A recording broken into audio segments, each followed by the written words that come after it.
Hello, everyone. Today we're going to be extending our conversation on non-ideality by looking at some of the applications of our internal pressure that we developed last time.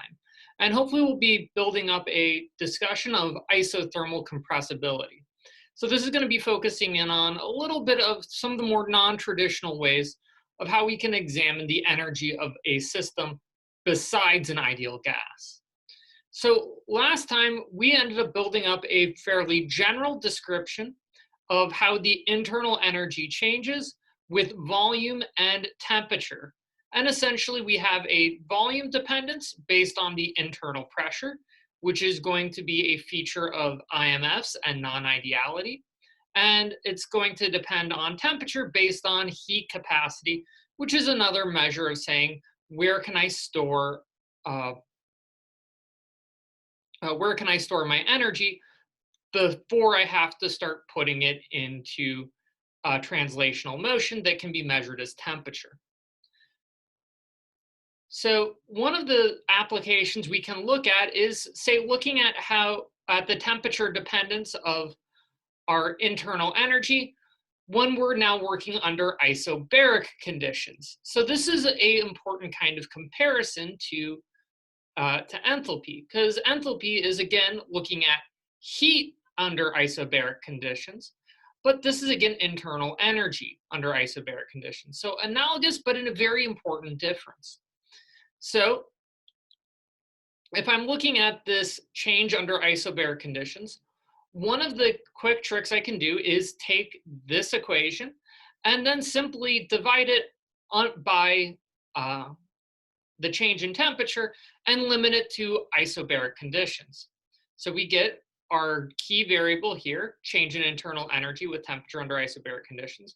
But we also generate some other variables like the change in volume with temperature under isobaric conditions and the change in temperature with change in temperature under isobaric conditions.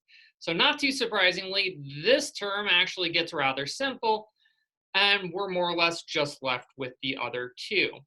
So we've already developed a description of how we can get at isobaric isothermal compressibility and heat capacity.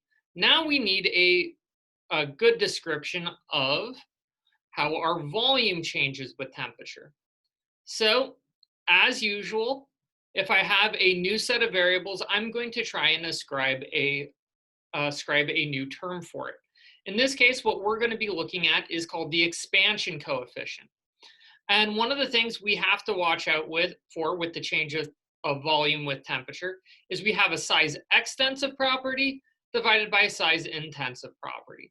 So we'd rather like a expansion or a coefficient that doesn't depend upon the size of my system. And this is essentially accomplished by dividing my change with volume by the actual volume of the system. So another way of looking at it is it's the percent compressibility with a change in temperature. So if I increase the temperature by say 1 degree, what percent does the volume expand? And so this can actually be a rather useful metric. And again, we would typically expect this value to be positive because in general, as the temperature increases, so will the volume of the system. So again, thus again, the expansion coefficient. So we can go ahead and try and treat our expansion coefficient for, say, a nice simple case to get an idea of limiting conditions. So let's go back to our ideal gas. And in this case, we can essentially substitute for the volume R nRT over P. So substitute in the ideal gas law and then look at the temperature dependence under, here's the very important part, isobaric conditions. And because I've got isobaric conditions, I now know that N, R, and P are all going to be constants. So I can pull them out front. And then this just leaves me with the change in temperature with temperature. So again, this time we get very lucky and this term will end up canceling out. And so what we can do is then simplify this to our change in volume with temperature is equal to nR over P. And then using the ideal gas law again, we can substitute this back to V over T. And so this is actually a very useful kind of metric. We expect our change of volume with temperature to actually be equal to the ratio of volume to temperature itself, which can be a little bit surprising, but is a very useful metric. And again, remember that this only holds for an ideal gas. However, this is again a size extensive property due to volume. So to make it a size intensive property, I divide by volume. And it turns out that for an ideal gas, the expansion coefficient is related to the inverse of temperature. Now, this is actually kind of a cool sort of metric, but it's always worth acknowledging what the heck does this mean? So in this case, what I would expect is if I have a very low temperature, so 1 over a relatively small value, say 10, under this conditions, an ideal gas has a relatively large expansion coefficient. So if I have a 10 Kelvin system, at the point I'm probably dealing with helium, I have a 10% increase of my volume for every essentially degree my temperature changes. Now, as the temperature increases, essentially my system becomes much less temperature dependent. And by the time we get to very high temperatures, I need to have a much larger temperature change to get a similar expansion of my gas. And this again should hopefully make sense because at this point my gas should already be fairly large. And so any percent increase is going to take a significantly more energy. But again, it is worth noting that this expression only holds for an ideal gas. And in practice, you often need to measure the expansion coefficient mechanically for any sort of non-ideal system. You can extrapolate alpha values for other real gas equations, such as van der Waals. But once you get to condensed phases, such as liquids or solids, you're often going to need to calculate this directly or from direct measurements. But what this allows us to do is substitute back our dV over dt is going to be equal to alpha v back into our original equation. And what we get is the change in internal energy with temperature under isobaric conditions is going to be related to the internal pressure times the volume times the expansion coefficient plus our heat capacity. And again, at this point, we're actually in fairly good shape of trying to determine our isobaric change in internal energy with temperature, because CV, alpha, and internal pressure are all well-measured properties for many substances. And then V will be dependent upon the actual sample you're measuring. So again, we are going to see a certain size extensivity dependency on this, on our energy change, which again makes sense because this will be our absolute internal energy, not our molar internal energy. So again, a notable importance. And similar, our heat capacity is not the molar heat capacity, it's the absolute. But what's really wonderful about this equation is that it's actually fairly general. We made no assumptions about the ideality of our system or even the phase of our material. So this will actually hold for solids, liquids, and gases. So again, a quite useful sort of metric. And again, all of our various properties can actually be measured experimentally.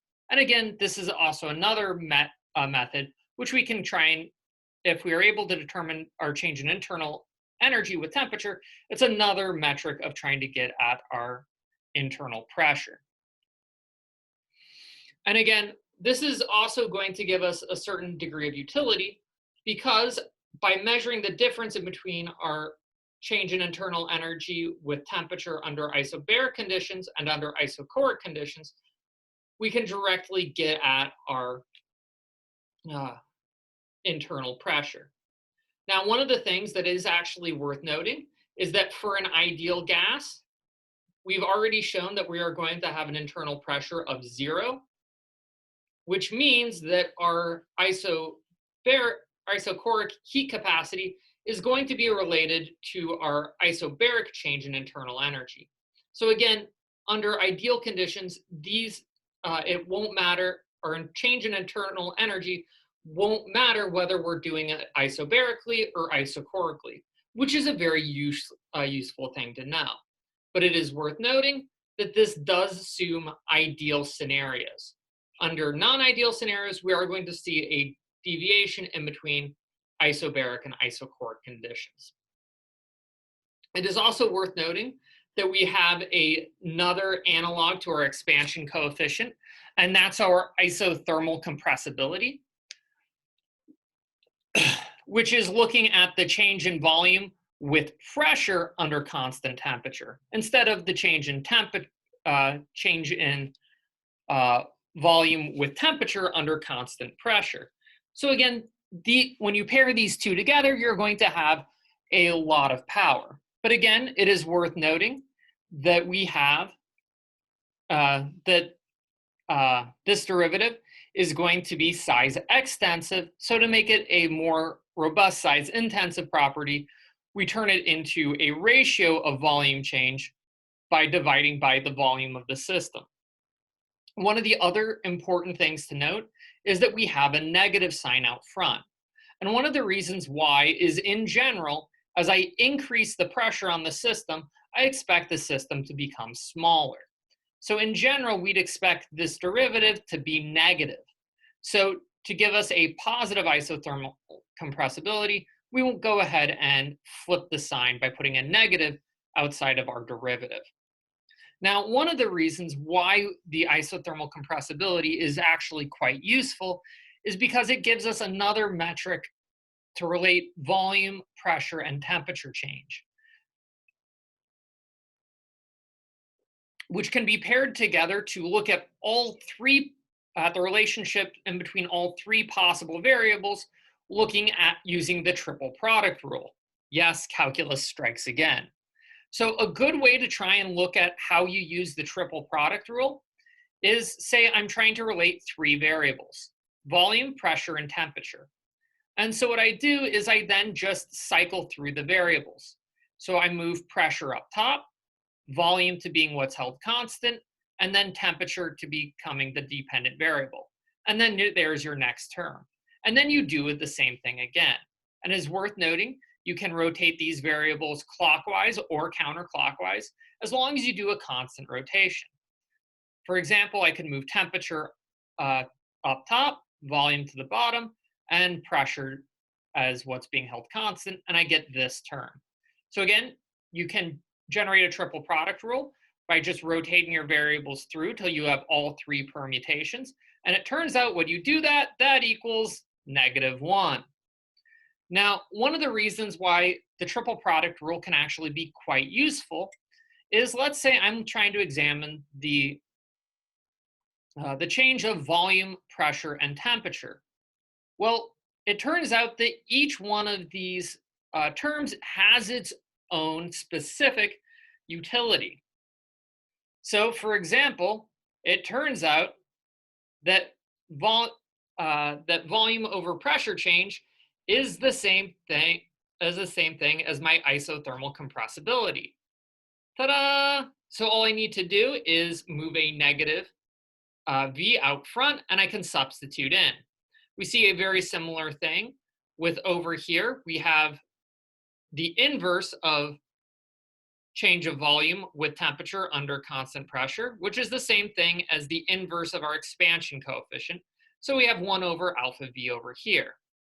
And all that leaves us with is one last undetermined variable. So it turns out that using the triple product rule, I can determine how pressure changes with temperature under isochoric conditions by moving all of my known variables to the other side, let the negative signs and the V's cancel, and it turns out the change in the isochoric change of pressure with temperature is going to be related to the ratio of my expansion coefficient over my isothermal compressibility. So again, this is actually another kind of useful way we can start playing around with our variables, because under certain times, we might find certain of these metrics to be quite useful. For example, if I'm heating up a can of soda under, say, isochoric conditions, I might want to know what sort of pressure I'm building up. And again, it's worth noting that this will hold under a non-ideal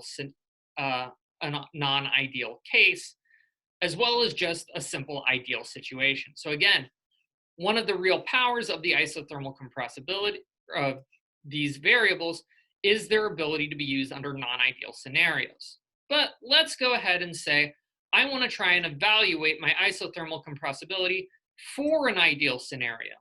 Well, in this case, I'm going to do a very similar trick to what I did last time. And since I'm looking at the change of volume with pressure, I'm going to substitute in my ideal gas law. All right, this works so far. Now what I can do is, since I'm looking under isothermal conditions, N, R, and T are all going to be held constant, because again, closed system and isothermal conditions. So all of these are constant variables. They're going to get hauled out front. And then all I'm left with inside is the change of 1 over pressure with pressure. So we get to take a simple derivative. But in the meantime, you might notice that if I've got an ideal gas, nRT over V actually simplifies quite nicely. This is the same thing as pressure. So I get negative pressure out front, and inside the derivative of 1 over pressure is negative 1 over pressure squared. Go ahead and cancel out my negative signs, cancel out one of my pressure terms, and it turns out for an ideal scenario, my isothermal compressibility is related to 1 over pressure, which again should hopefully make sense. The more pressure I already have applied to the system, the less change I'm going to see in the volume if I add that same amount of pressure. And so another way of thinking about this is I'm going to see a much greater change in volume if I go from 1 bar to 2 bars than if I go from 10 bars to 11 bars. So again, hopefully that kind of makes sense. And again, this ends up resulting in a fractional change of the volume for an ideal gas that's going to be inversely related to the pressure of the system, just like we saw an inverse relationship in between the volume of the gas with temperature to the temperature of the system. And again, hopefully all of this kind of makes sense from what we saw with our simple gas laws of Boyle's and Charles' law with inverse relationships in between volume, temperature, and pressure. Now we've essentially built up a whole series of variables for how my system, how I expect the volume of my system to change and what sort of relations this might have to energy. So let's go ahead and try and put this to kind of use to relate to some differences in our heat capacities. So we've already looked at the difference of our heat capacities for an ideal system, where Cp minus Cv. Now let's go ahead and try and examine this in a little bit more detail, but we're going to essentially check in with the ideal gas law along the way just to make sure we're on track. So I go ahead and can start by relating these to change in enthalpy and change in internal energy. And so when I do this, I'm going to use the trick that enthalpy is the same as U plus PV. And then I can go ahead and pull out my PV term, collapse my change in internal energy over temperature. And then what we end up having left is the difference in between our heat capacities is going to, using the ideal gas law, again, that PV is equal to nRT, take our first derivative again. nR is constant, and this leaves us a dt over dt, which cancels out. And we get our good old friend back, that the difference in between our isobaric and isochoric heat capacities is going to be equal to N over R. Or again, the difference in my molar heat capacities are just going to be equal to R. So this is actually very useful in that it confirms our findings from what we analyzed with monatomic and diatomic ideal gases. Now let's go ahead and try and solve this again for a general case. So in the general case, what we see is the difference in between our heat capacities gets a little bit more messy. And it's worth noting that we actually need to make use of entropy in order to solve this expression completely. And so this proof is a little bit beyond where we are right now. But for now, just take my word that the difference in our heat capacities is going to be related to our expansion coefficient, our isothermal compressibility, as well as the temperature and volume of the system. Now, since I have an ideal gas, my expansion coefficient is equal to 1 over T, and my isothermal compressibility is equal to 1 over pressure. So I can then substitute in with a pressure up top, temperature squared down below, and then TV. So then I can go ahead, cancel out my temperatures. And so I get PV over T, which again, using the ideal gas law, gets me back to N over R. So again, we get back to, this is a good way to show that even though we don't know how to prove this general expression yet, but again, it does simplify to something we already know how to be true. And again, helps us illustrate that the differences in between our various heat capacities are indeed going to be real, and they're going to show a dependence on expansion coefficient and isothermal compressibility, which by their natures are going to be dependent on how ideal our system is. So again, we do see that CP and CV are going to be significantly different if I'm non-ideal. But it is worth noting that once we get to condensed phases, again, we're going to see this whole expression start to drop towards 0, largely driven by a smaller expansion coefficient, because it turns out that if I heat a solid, it tends to expand a whole lot less than a gas. But again, this really helps us reach beyond where we've been at for just working with ideal scenarios. So next time, we're going to be trying to apply some of these general non-ideal ideas to enthalpy. Till then, take care.